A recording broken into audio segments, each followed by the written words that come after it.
is how to make India Viksit Bharat with 35 trillion economy by 2047.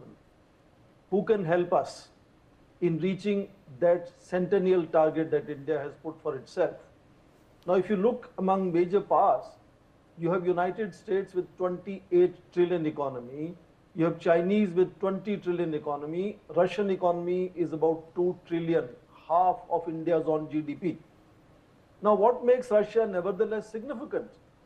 Defense industry makes Russia, energy makes Russia still inordinately significant for India, because to become Viksit Bharat, India will need lots and lots of energy and reliable supplies of energy, and also defense partnerships, not imports, but defense partnerships. And Russia is the only exception which has been most comfortable in moving away from simply exporting defense equipment to India to developing jointmanship in innovation, in research, in development, in production and exports, making, for example, BrahMos as an iconic weapon that India is now seen very competitive in exporting. So Russia has its own relevance for India to emerge as a great power in next 2 to 3 decades.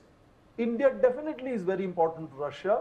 India is now fourth largest economy, going to be third largest economy, growing at 8+%, huge middle class, technology hub, enormous market, place for investments. Russia would like to also then cultivate and sort of build close relationship with India.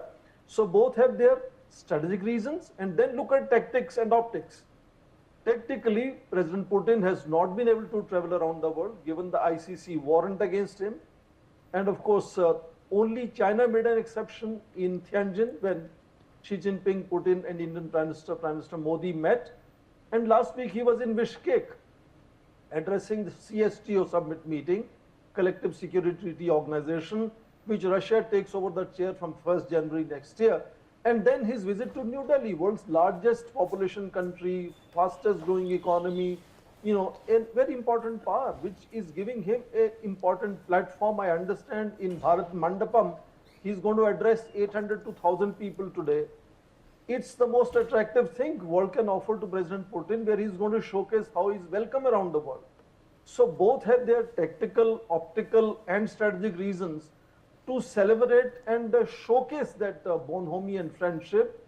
Nevertheless, they will have limits. I believe once the Ukraine war is over, you will see Russian energy moving back to Europe. Before pandemic, we were importing only 2% of total exports of Russia's energy. We are reaching now, far much more. India's total imports percentage has gone up to 36, 37% now.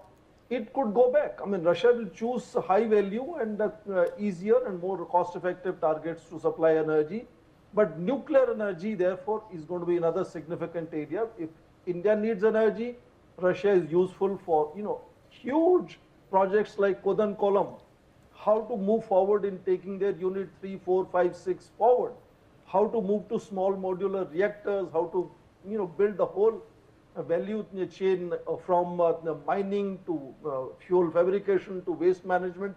Nuclear industry is another very, very powerful pillar of cooperation of India and Russia. Biggest problem for them today is how to balance their trade, which has gone up from $8 billion in 2020 to $68 billion last year, virtually one-sided, because India exports only $4.9 billion compared to Russia exporting to India $64+ billion.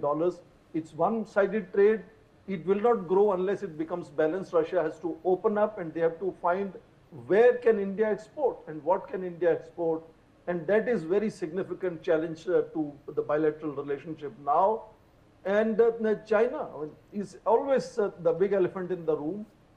Russia has 4 times bigger trade with China compared to even the bloated, exponentially growing trade of India. They have trade about $245 billion, very balanced trade, unlike India-Russia trade. Balanced because Russia exports $129 billion, China exports $119 billion.